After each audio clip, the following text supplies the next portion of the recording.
got a lot to get through today. Okay, so carrying on from our lesson last week, we were looking at the key divisions in the early stages of the civil rights movement and the general impact across the board. Sam, come on. Sit up straight. Right, stop slouching. This is the perfect opportunity for you to engage, so make the most of it. But we learn the same stuff every year for Black History Month. Every single October we learn the same things, either apartheid, slavery, or the civil rights. How many of you guys have actually learned something new these last years? See? That's what I mean. Sam, this is our history, come on, man. No, seriously. Do you guys know anything about Ralph Bunche? The first black person to win a Nobel Prize? Or that the richest person ever lived was a black man named King Musa I of Mali? What about Ella Baker? What about Ella Baker?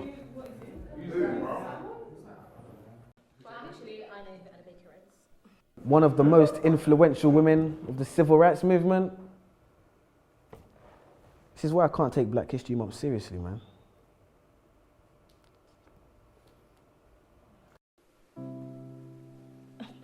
But Samuel, the curriculum is designed to help you think about Black history critically. Actually, miss, it's designed to teach us what to think, not how to think. For example, when that light switched, you taught us it was Thomas Edison who made that happen, when ironically it was actually a darker man who made that light flick, Lewis Latimer to be precise.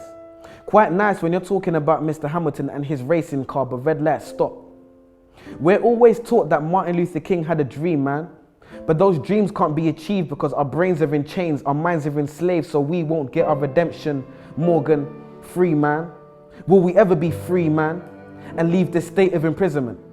And take that walk of free, damn it, green man from a traffic light invented by the same man who made gas masks to protect our organs. Another free man named Garrett Morgan. But I bet you never knew that. We need to open our minds. But how can we be taught to see if the blind lead the blind? The first person to develop significant eye surgery was a black woman named Dr. Patricia E. Barth. Now on that note, there's a question I must ask. If this is a great opportunity to learn and be engaged about our past, why are we not actually being taught about our past? Transatlantic slavery where we're taught Black history starts, but is it really? There seems to be a lot you haven't told us. And you shut down and hold back on the bold ones who stand against the way you're trying to mold us. Consistent enemies of progress. You're surprised because I know things you don't expect me to know yet. And when I tell you you're wrong for telling me about me, you call it a riot, what I call it a protest. The Broadwater Farm riots. The media exacerbate and make it seem like it's a bunch of delinquent youths on the streets, when really the first cause and trigger was death at the hands of the police. We cease to know information and the truth. And that's simply because you withhold information from the youth. Maybe one day we'll be satisfied with how our knowledge of history equates. Well, I'm sure like me, you're waiting for the teacher to fill in that space. So do so then. No answer. Well, maybe I can help and just throw out there some names. Mary Seacole, a Crimean war nurse. Mary Prince, a black female author. To be precise, she was the first. Bernie Grant, influential local activist and respected MP. Trevor McDonald, one of the first black ITN journalists to hit the TV screen.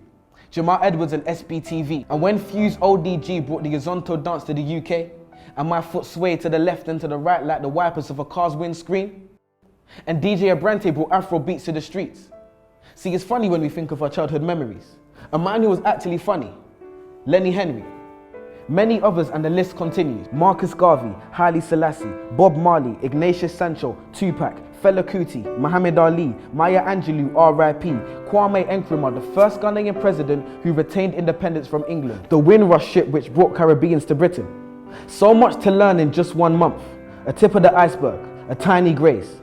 And what was the first black Roman emperor's name? Years passed and we're still caught up in the same civil rights age, which isn't bad if you learn something new, but we don't. And we're not being taught enough about our culture, so there's no one else to blame but you. And if not you, then who? Questions, questions, questions. If you're not teaching us these things, then I'm inclined to believe it's because you don't know. No. You're the teacher. Your job is to teach, so you must know. And if you do, that must mean you don't want us to know, but that's low. If the information is accessible for our knowledge of our culture to grow, then why on earth wouldn't you want to let us know? Why are you focused so heavily on the influential but very few men and women who made things happen for us? Why are my people being highlighted for a predominantly negative past? Why do I know the things that you don't and I'm not the teacher, you are? Why are you focused on our negative past but not on our bright future? Why are you not abreast with the great young things that people are doing in this world? Why are young people's trademarks and stereotypes gang culture and young pregnant girls? Why are the young people not being given the time of day? And his name was Septimus Severus, by the way. I'm sure as a student, the code of conduct has been breached. So I'll stop here and let you do your job. So teach.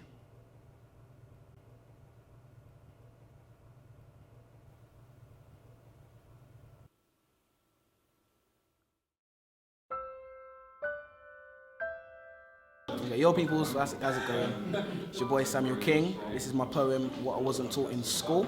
And you're watching Word on the Curb. Blow.